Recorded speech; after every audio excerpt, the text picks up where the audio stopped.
अस्सलाम वालेकुम students, I am Nimra Arif. हमने कल स्टार्ट किया था एटॉमिक एंड न्यूक्लियर फिजिक्स। आज हमारा एटॉमिक एंड न्यूक्लियर फिजिक्स का लेक्चर नंबर 2 है और आज हम डिस्कस करेंगे natural radio activity. Radio activity क्या है, किसने डिस्कवर की थी, कैसे डिस्कवर की और उसके साथ साथ कौन कौन से एलिमेंट्स ऐसे हैं जो नेचुरली रेडियो एक्टिव हैं और कौन कौन सी रेडिएशंस इमिट करती हैं, कितनी टाइप्स की रेडिएशंस होती हैं और उनके ऊपर चार्ज क्या है या फिर उनका मास क्या है etcetera. In 1896, Becquerel accidentally discovered that uranium salt crystals emit an invisible radiations that can darken a photographic plate। 1896 में हेनरी बेक्रेल साइंटिस्ट था, उसने सबसे पहले रेडिएशंस के बारे में बताया था। उसने एक्सीडेंटली क्या किया था कि फोटोग्राफिक प्लेट्स थी उसके पास, उसने अपनी कबर्ड में रखी। कुछ टाइम के बाद जब उसे उन फोटोग्राफिक प्लेट्स की ज़रूरत पेश आई, जब उसने फोटोग्राफिक प्लेट को उठाया, वहाँ से देखा तो वो बिल्कुल ब्लैक हो चुकी थी, सारी की सारी प्लेट्स ख़राब हो गई थी। अब वैसी रखी हुई प्लेट्स किस तरह से ख़राब हो गई? जब उसने अपने ड्रॉ को चेक किया, देखा उसमें यूरेनियम के क्रिस्टल्स रखे हुए थे, तो उसने वहाँ से अंदाज़ा लगाया कि यूरेनियम में से कुछ ऐसी रेडिएशंस इमिट होती हैं, ठीक है, जिन रेडिएशंस ने फोटोग्राफिक प्लेट्स को क्या किया, डार्क कर दिया।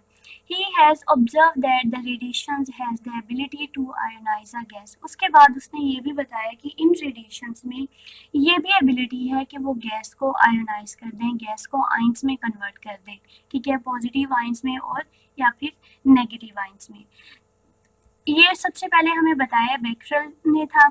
उसके बाद the most significant investigation of this type, इस पर जो सबसे ज़्यादा काम किया था Marie Curie and her husband Pierre. सबसे ज़्यादा जो काम किया था वो मैरी क्यूरी ने किया था, उसके हस्बैंड ने किया था, ठीक है। दे discover 2 new elements which emitted radiations. उन्होंने 2 नए एलिमेंट डिस्कवर किए थे जो रेडिएशंस इमिट करते थे। This were named polonium and radium, और उन्होंने उनको नाम दिया था पोलोनियम का और रेडियम का, और इनको इस काम पर नोबेल प्राइज़ भी मिला था। मैरी क्यूरी की फैमिली वो वाहिद फैमिली है जिनको तकरीबन 11 या 12 नोबेल प्राइजेस मिल चुके हैं, और इनका जो काम है, इनका, इनकी बेटी का और उसके बाद उनके दामाद का जो काम है ज़्यादातर वो रेडिएशंस पर ही है, रेडियो एक्टिव एलिमेंट्स पर है। रेडियो एक्टिव एलिमेंट्स की डिस्कवरीज की, न्यू एलिमेंट्स को डिस्कवर किया, उनके नेम्स वगैरह दिए, और पुराने एलिमेंट्स में से कौन कौन से एलिमेंट्स हैं जो रेडियो एक्टिव हैं, रेडिएशंस को इमिट करते हैं, ये सब कुछ इन्होंने ज़्यादातर काम किया था। This process of emission by some elements was called natural radioactivity by Marie Curie. अब ये जो प्रोसेस है कि कुछ एलिमेंट्स रेडिएशंस इमिट कर रहे हैं, उस प्रोसेस को नाम दिया था नेचुरल रेडियो एक्टिविटी का। और नेचुरल रेडियो एक्टिविटी का जो नाम दिया था वो भी किसने दिया था? मैरी क्यूरी ने नाम दिया था। डेफिनेशन क्या होगी नेचुरल रेडियो एक्टिविटी की?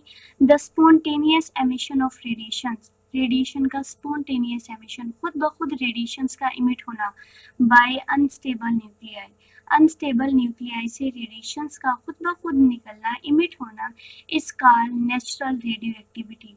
उसको नाम दिया नेचुरल रेडियो एक्टिविटी का। अब कौन से एलिमेंट्स ऐसे हैं जो रेडिएशंस को इमिट करते हैं और कौन से एलिमेंट ऐसे हैं या अनस्टेबल हैं? ऐसे एलिमेंट्स जिनका एटॉमिक नंबर 82 से ज़्यादा है, ठीक है, 1 से लेके 82 तक के जो एलिमेंट्स हैं वो क्या हैं? स्टेबल हैं। जैसे ही एटॉमिक नंबर 82 से इंक्रीज हो जाते हैं तो एटम्स का जो न्यूक्लियस है वो अनस्टेबल हो जाता है। एटम का न्यूक्लियस अनस्टेबल क्यों है? क्योंकि न्यूक्लियस पे पॉजिटिव चार्ज है, प्रोटॉन प्रोटॉन के दरमियान रिपल्शन होती है, same charges repel each other.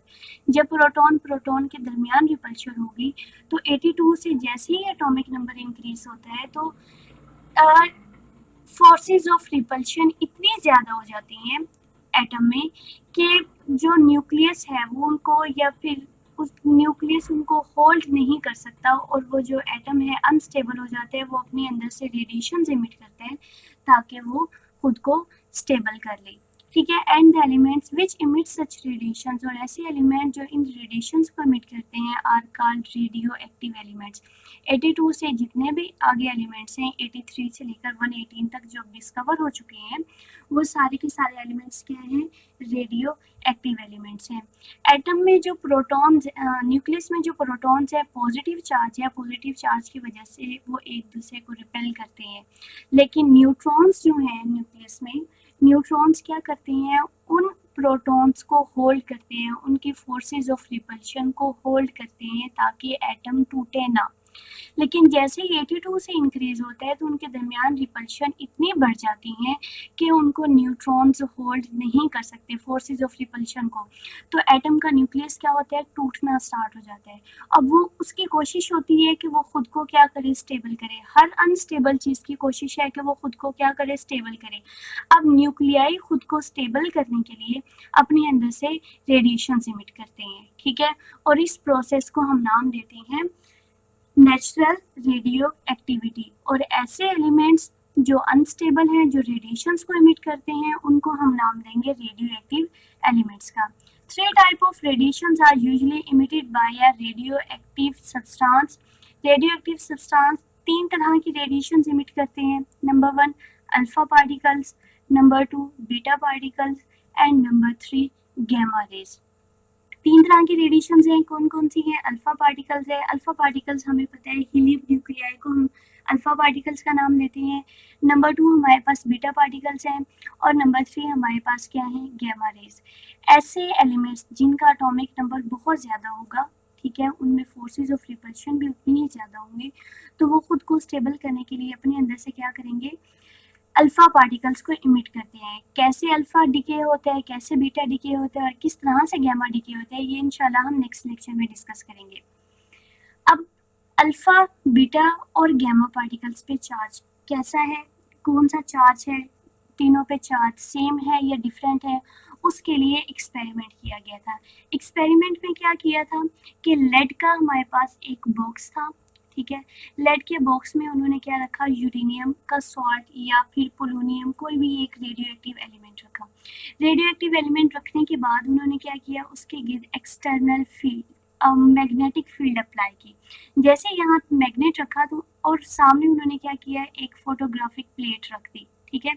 Photographic plate रखने के बाद रेडिएशंस यहाँ से, रेडियम सोर्स से हमारे पास रेडिएशंस यहाँ से क्या हुई, इमिट होना स्टार्ट हुई। जैसे रेडिएशंस इमिट हुई तो वो आगे जाके 3 पार्ट्स में क्या हो गई, डिवाइड हो गई। एक राइट की तरफ चली गई रेडिएशंस, दूसरी रेडिएशंस क्या हुई, लेफ्ट की तरफ चली गई, और कुछ रेडिएशंस ऐसी थी जो बिल्कुल सीधा चली गई, उनके ऊपर कोई भी इफेक्ट नहीं हुआ, उनके ऊपर कोई भी इफेक्ट नहीं हुआ था।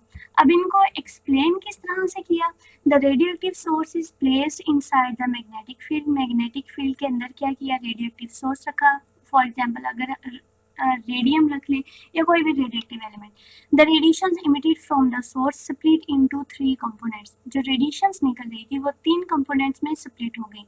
Alpha particles, beta particle radiations bend in the opposite direction, दोनों ऑपोजिट डायरेक्शन में बेंड होंगे in the magnetic field, while the gamma radiation does not change its direction. लेकिन जो गैमा रेडिएशन थी उन्होंने अपनी डायरेक्शन चेंज नहीं की। अब देखिए यहाँ पर हमारे पास लेड का ब्लॉक है, उसके अंदर रेडियम सैंपल रखा है, मैग्नेटिक फील्ड अप्लाई की, जो रेडिएशंस बिल्कुल सीधा चलेगी। उन्होंने कहा नो इलेक्ट्रिक चार्ज, उसके ऊपर कोई चार्ज भी नहीं है, ठीक है।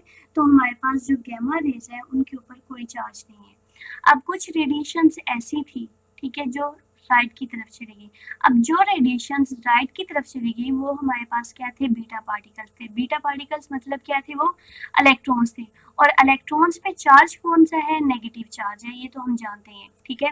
तो बीटा पार्टिकल्स पे चार्ज कौन सा है, -1। उसके बाद कुछ रेडिएशंस ऐसी थी जो कहाँ पे चली गई, लेफ्ट की तरफ। अब लेफ्ट की तरफ जो मुड़ गई थी वो हमारे पास क्या थे, अल्फा पार्टिकल्स, और अल्फा पार्टिकल्स को किसका नाम दिया था, हीलियम न्यूक्लियाई, ठीक है। हीलियम न्यूक्लियाई पे जो चार्ज है वो क्या है, +2 इलेक्ट्रिक चार्ज है। तो जो 3 तरह की रेडिएशन है, अल्फा, बीटा और गैमा रेज, गैमा पर नो चार्ज, बीटा जो कि इलेक्ट्रॉन्स हैं उनके ऊपर जो चार्ज है वो क्या है, -1, और जो अल्फ़ा रेडिएशंस हैं, ये अल्फ़ा पार्टिकल्स हैं, उनको हम किसका नाम देते हैं, हीलियम न्यूक्लियाई का। और उनके ऊपर जो चार्ज है वो +2 चार्ज है।